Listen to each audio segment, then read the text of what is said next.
here and just, I haven't done a live in a while. I haven't done anything as far as any live mixing. I want to get back to doing that.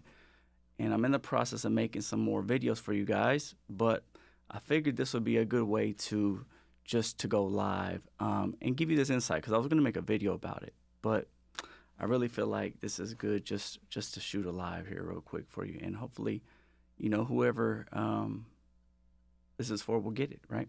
So a few things kind of I want to talk about and touch on was, as if you follow me, you know that I actually attended NAMM for the first time, and I can't believe that was my first time, but it was cool. Me and my partner J Tempo went out to California to NAMM. Let me see if I can get some music playing here for us, actually. See if that plays. Hold on. Give you a little preview of F's album. Why? Make sure it's playing. All right, hopefully y'all can hear some of that. But anyways, yeah, we went out to NAMM. It was a good time, man. But there's a few things that I thought were really good information that I kind of just wanted to pass on. It made me kind of look at things and think of things a little different. So a few things. The first thing was I was watching Mix with the Masters, Tony Maserati. And anybody that knows Tony Maserati, he has a catalog of great mixes he's done in the past, right? And one thing that he said, it kind of stood out to me, and I kind of already do this, but it also made me rethink it. And I felt it would be great for someone that is not currently doing this to basically start implementing this. When we think of, he talks about practice, right? He's talking about how do you practice mixing? What do you do? And to me, when you first think about practicing mixing, I think of, hey, just get get some files, get whatever song you're going to download and start mixing. That's how you practice. But he made a very good point, and he said that when he used to be in the studio, he worked in New York, and he was an intern. What he would do is he would book time when there was no time, and like when there was free time, basically. And he would bring a singer in or a band in. I think he said in this instant he had a keyboard player come in. And he wouldn't charge her. He would just let her play keys, right? And for like an hour. And what he would do during that hour is he would get out different mics and he would set up different places, right? As far as where the best recording will take place, right? So he would set up, remic the actual piano in different places. That way he can know when he was in a real life situation what would be the best way to get the sound for a piano he was looking for. Now, the way I took that too, and this is, I think he did elaborate on this as well, is, maybe we're not in the studio recording, right? We don't have to, mic up a piano, or maybe you don't even want to mic anything, but think of it from a mixing standpoint. Let's take a kick, for example. What you could do is load a kick drum, and every day or every week, whatever schedule works for you, go through different compressors. See how they affect the kick drum, right? EQ, try different EQs, try different saturation. Take one instrument a week, one instrument a month, whatever works for your schedule, and really just go in there and learn the different sounds of each characteristic of a compressor, each characteristic of different EQs, and how they affect that. So that way when you do mix a song or you're mixing your own music, you already know in your head, hey, I can go and get this sound with this device or with this compressor, with this EQ. This is the sound I'm looking for because it's going to be more punchy, or it's not going to be as punchy. It's going to be more rounded, right? So I thought that was excellent information because it gives you a new way to think about it, right? Now, some of you may already be doing that. I definitely do that on my downtime. But honestly, I have a lot of different plugins that I haven't used, and I need to go and actually do that. So I might just start a series just doing some live streams as I'm testing out different plugins. For example, I've recently subscribed to the Plugin Alliance bundle, right? The all bundle. And I haven't even used not that many of them, right? Because we always go to what we know, right? So this is a challenge for me to go in and say, hey, let me go start looking at these different plugins. Maybe there's a better way to do this, right? Maybe there's a better sound, right? Because the more we stay in our own comfort zone, the less we grow, all right? So that's all that. But that kind of segues into the second point that I wanted to bring up here.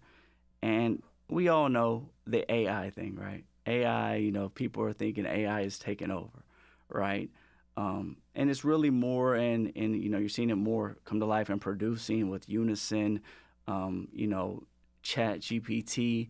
Shout out to my boy Tempo, put me onto that. I mean, he's been sending me stuff for Fader, right? That can basically strip the different instruments, right? So let's say you get a 2-track and you want to separate it. This is a different way that you can actually see about taking and separating the 2-track and stemming it out. Now, I haven't personally used it yet, but that's something I'm looking into, right? The goal is to evolve, and I feel like with AI, it's coming, right? So you're either going to adapt or you're going to get left behind. And some people might think it's going to take their job, but I think there's a lot of great things with AI, and I'm personally going to start trying to implement it in things that I'm doing with mixing.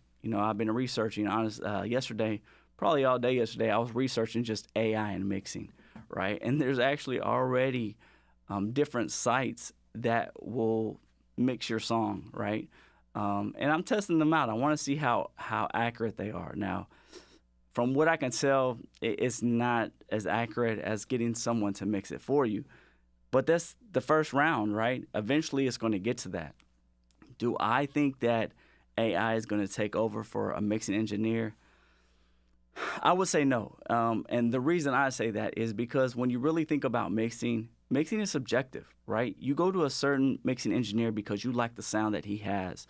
For example, some people might go to someone that has their drums hitting really hard or like the way that their vocals are mixed and pushed up front of the mix. Also, different effects and drops and things like that. Now, will AI eventually get to that? Hey, I mean, we're already mimicking people's voices. So who's to say they're not going to be able to mimic a Dave Pensado type mix or a Jason Joshua type mix, right?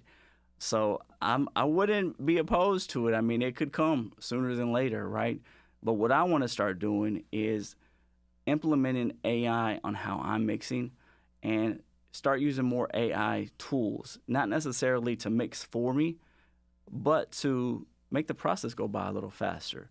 And I admit, I probably slept on it a lot. I know with Isotope, they got Neutron that does a lot of these assistance for you. And it's great. The way I first viewed it was, it's great if you're a new engineer. Hey, these are settings to start at. But, really thinking about it, it's great if you're already a seasoned engineer because based on what the actual settings that it recommends, if, hey, that's right or that's not right. But also, it opens your eyes to, man, I didn't think about mixing it like that. Let me try this. So these are things I'm going to start doing, start implementing in my process. And, I think is it soundable, something like that. There's another, let me look it up right here real quick. What is it called?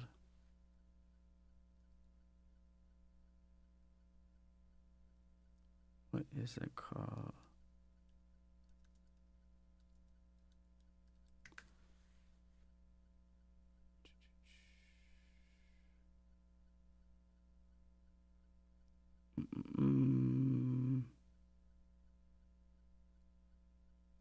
Man, what is the name of that company? Oh, Sonable. Yeah, I haven't tried their plugins, but I'm going to try it. I'm going to try them, see what they sound like. And, I might do a live stream and we can look at it together, or I might just make videos and tell you the results. But I'm definitely open to suggestions. If there's something that you guys want to learn, something that you're seeing that I don't know about, man, feel free to let me know. I mean, I'm trying to learn as well. By no means do I ever feel like I know everything. And whether you realize it or not, me making these videos for you, me going in here and researching, it's causing me to step my game up. So I appreciate that. But those are two things that I really feel like were takeaways for me. And I didn't even explain the AI takeaway, right? I'm sorry, I just got all sidetracked. The AI takeaway for me is when we were watching Mix with the Masters, me and Simple were over there, and we were watching Il Angelo, right? And he shows us a mix he did for the weekend. He's showing us all this stuff. But before he ends, he brings up a beat that he made while he's on the plane, all AI. And of course, A lot of people hate these plugins, but you got to give credit where credit is due. He showed us this beat he made in unison, right? And so with the bass dragon and then the unison, what was it, the chord generator. And I mean, I'm all about working smarter, not harder, right? So I'm not in my ego to say, oh, that's not real producing, that's not real mixing. What's the outcome, right? What's the output? And these are ways I feel like we have to start thinking. If you're not thinking like that, yeah, it's definitely important to know the why, the how, right? But let me take a step back. If you're someone that doesn't know, the basics of mixing or the basics of producing, basically song structure, chord progressions, things like that, I would be cautious of just going all into AI. And the reason I say that is you're going to come to a place where you're going to be in a situation where you're going to be forced to rely on if you're in a situation where you're forced to know the answer or know how to do this, and you don't know because you're only relying on these tools, you're going to shoot yourself in the foot, right? So I would say, to be productive, if it was me, when it comes to producing or mixing or whatever, use these tools even if you're learning as you go. But as it's doing these things, go back and say, okay, how did it come up with this? How did I do this? Because you don't want to be caught in a situation where you need to know these things. You're in a room, right, that you worked hard to get into, and now you're stuck, right? That's not a good situation. So that's not me being your dad. That's not me telling you what to do. I'm just saying, I'm looking out. I wouldn't want to be in that situation, and I would hate for you to be in that situation.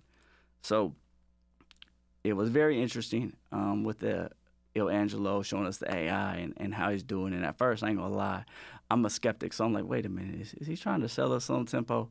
Like, is he trying to sell us a dream? But I mean, Angelo, I mean, he was pretty personable. He doesn't seem like that type of person. I could be lying. He might be part of the company, but I doubt it. Nevertheless, I think it's definitely something that's worthwhile. I feel like it's something's worth that's investing time into, because it's not going nowhere. It's only going to get more in tune. It's going to only be upgraded. And eventually, if you allow it to, it's going to take your position. It's just be real with it, right? So educate yourself. I'm going to educate myself. And I plan to help educate you, whether it be with these live streams, whether it's me making videos on the fly. And I'm about to start making some videos for you guys right now, actually. So if you're watching this, you have some content ideas that you want me to cover for you guys, definitely put that in the chat, and I'll come back and look at that.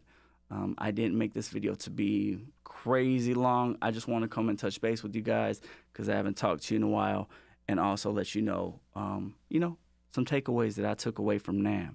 If you have any other questions about that, definitely leave that in the comments, and I'll feel free to double back and cover those things for you guys. But other than that, man, if you're watching, I appreciate you taking the time to rock with me for a little while. And I'm going to get to work and make some videos for you guys. And let me know what you need, all right? I'll talk with y'all soon. Peace.